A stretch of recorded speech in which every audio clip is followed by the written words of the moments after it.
All right, bear with me. I also need to mention. Let me kill the music in the background. That's absolutely not necessary. I'm very hard of breath right now. So if you hear a few of those, don't be alarmed. I'm perfectly alive.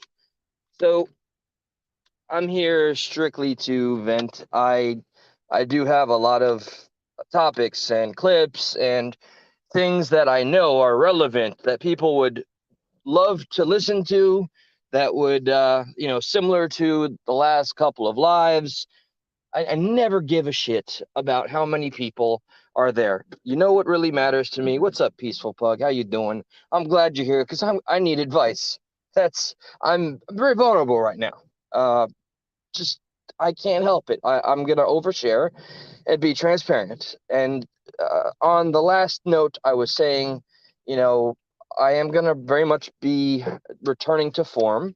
All right, with honing in on key topics that I believe are just important. This will never be an overly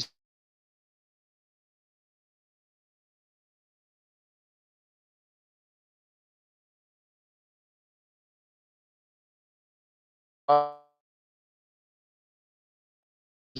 just gonna. I have to just. It's like fortunately,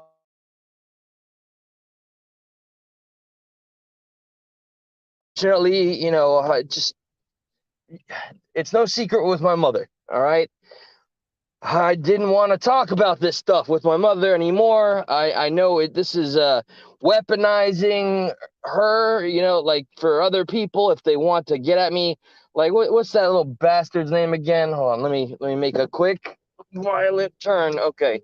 That Wade Deaver, that little piece of shit, was one of the only people with a show, if you want to call it that, who actually, because I went there in peace once, just saying, yeah, I just want to see what it's like over here.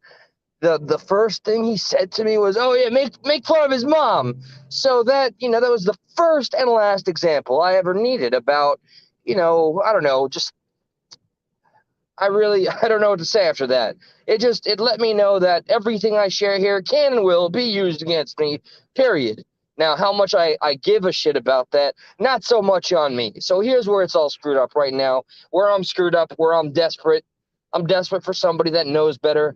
And again, I know my father and I we need a professional. We don't have a professional. And I feel like the family has every right to blame us for that, for letting this get on as long as it has. And where I'm really screwed up is I don't know if the majority of my anger should be at the scammer bastards or at this point my mother's delusion. I found a stack, some open, some closed. I found a stack of $200 Apple gift cards. Some of them $50. I can't believe. Like I found a few next to her cell phone. Then I find her, and she's looking for stuff. And I see in her hand she's got a freaking like real stack of Apple gift cards, some open, some not. And this is just my father and I. We work our asses off. We are a family that's never known anything but working. That's been our existence. That's what my last name to me is all about. We've always been good about finding a job if a job is necessary, holding it down, getting it done, and getting the money that's necessary to survive. Get food on the table. There's no alternative. We're not going to live on the streets. I had my taste of that. I didn't last very long out there. So when I think of the idea, and my mother worked her ass off too, and this makes me even more pissed off. I worked my ass off. She worked her ass off for a lifetime. She's going to be 80 years old. She wants to throw away everything she's ever made, as far as I'm concerned, as far as I can see.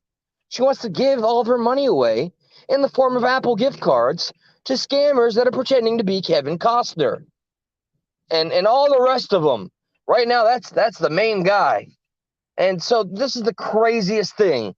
All right, while I'm at work, and yes, before I left, I had words about this. She gets upset that I'm upset, and the cycle continues. My father is always the restrained one, believe it or not. He's working remotely instead of going into the office today, and he's trying his best to just, focus on his clients, his teams, he has a job with a very important company. Somebody's texting me. I hope everything's okay with my audio. I'm not checking text messages right now at this moment. Um, Damn it. Everything just throws me off guard here. Okay. So my father is working. All right. His job is important as far as just having a job goes. Without his job, we wouldn't live in the house we do. We wouldn't be able to even scratch the surface of the mortgage that we both pay for, which is, up to $100,000. So, yeah, life is survival, and working is a part of that survival in this household, in this family. So, the idea again of my mom just wanting to throw away money at scammers, and we know it's scammers, and she's so deluded, she really believes this shit. She believes it. And when you confront her with facts or try to share anything, it's always you get a pushback.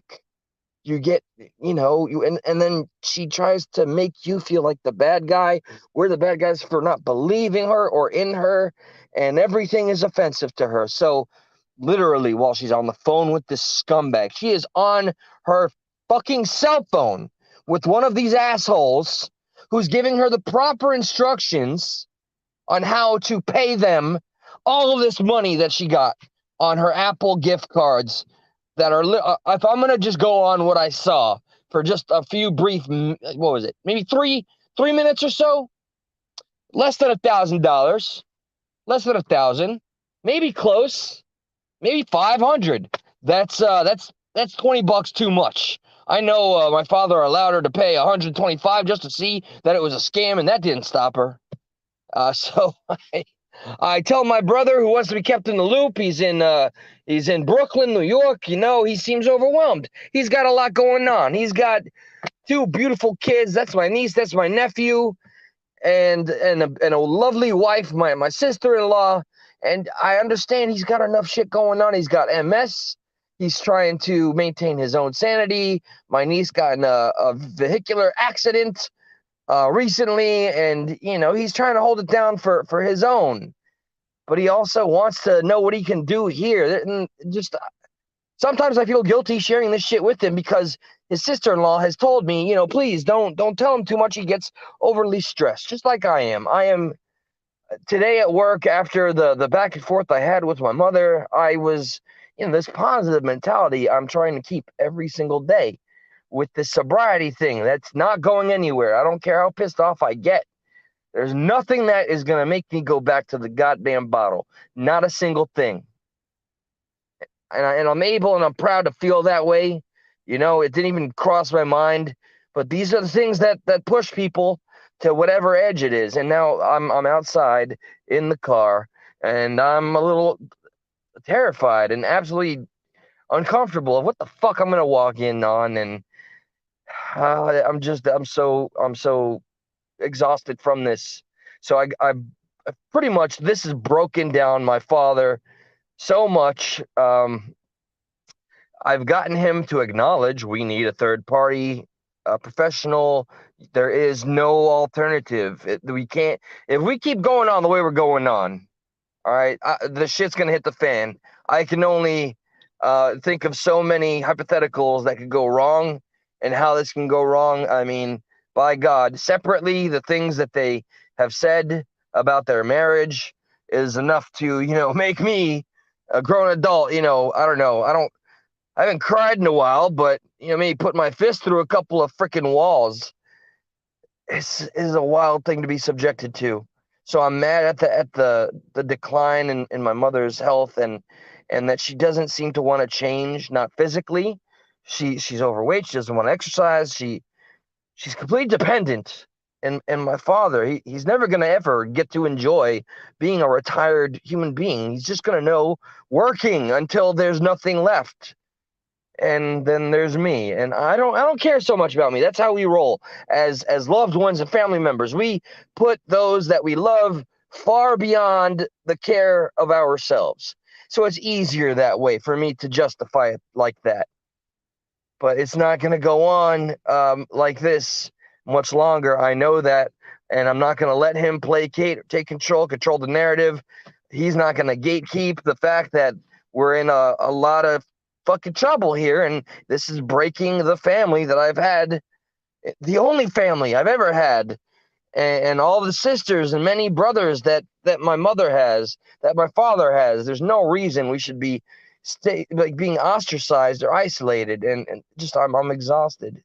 I am exhausted. I don't want to think about this shit. I'm tired of thinking about this at work, where I'm already stressed, but I need to focus on doing a good job and just, living life and trying to enjoy it. So thank you for letting me come on here and go wild, go crazy. Yes, I raised my voice here, and I originally, before this was building up in me like a fucking powder keg, I have a list of things that I really want to talk about in a proper show format. Damn well could have called Josh and done a 100%, stuck at night show with the great stuff that I have. I wanted to do that tonight. I wanted to do it that way, but I can't do it when this shit is like being a cancer on my heart, my soul, and my mind. So I'm gonna compose myself, catch my breath. I'm gonna walk in this house. I'm gonna pet my dog. I understand that my parents had an awkward, strangely peaceful dinner where my mother didn't bring anything up. My father went so far as describing that it was odd. I don't know what the hell to expect, man. So I'm just, I'll look at the chat later. Right now, I'm thankful that anybody bothered to listen. The topics that I have that I'm eager to do a proper show on is the hypocrisy of mainstream journalism, picking on good old Tucker for being a journalist. I started watching more of Joseph Cho's material. I noticed Ice Cube also spoke to Tucker Carlson, and we have yet another African American celebrity exposing Oprah for being a gatekeeping piece of shit on saying, oh, you're allowed to think this person's good and because they're famous, but we get to say so. So in one of my notes, I kind of, with some jesting, with a touch of humor, wrote down, Oprah has a bit of her own shadow cabal of who is status quo appropriate and who is not. And apparently, you'd think she'd want to rise up, a brother like Ice Cube who came from Compton, right? Or South Central, and has accomplished everything he has. He's broke into the mainstream, but nope. She blacklisted him. So did The View. It's always these same shows that do this shit. So clearly, yeah, I've been doing some homework. This is the stuff that I'm very eager to talk about when I have an appropriate, I don't know, mood, because I'm very overly emotional and angry, and I need to shut the hell up and calm down. I haven't had kava in a while. Maybe tonight's a kava night. Maybe I'll play a video game and I will eat some dinner. Thank y'all. I saw Lori, I see Witchy, see Fowls, Saffron. I know I saw your name, Peaceful Pug. Thank you guys for just kicking it. I will never. I'm too exhausted and never holding back. I'll never do it. So that's why this is the monetization thing on YouTube ain't gonna work for me. For those of you that find me through the comic book stuff, there's always gonna be a medium for the comic books and the clips, the shorts, a few videos here and there, but always at the center of it is gonna be me and the community that is here, that we can all interact and come up with beautiful things and just think on some of the things in this world that are just so wild that we do need a collection of different perspectives. Good night, guys. I'm getting the hell out of this car.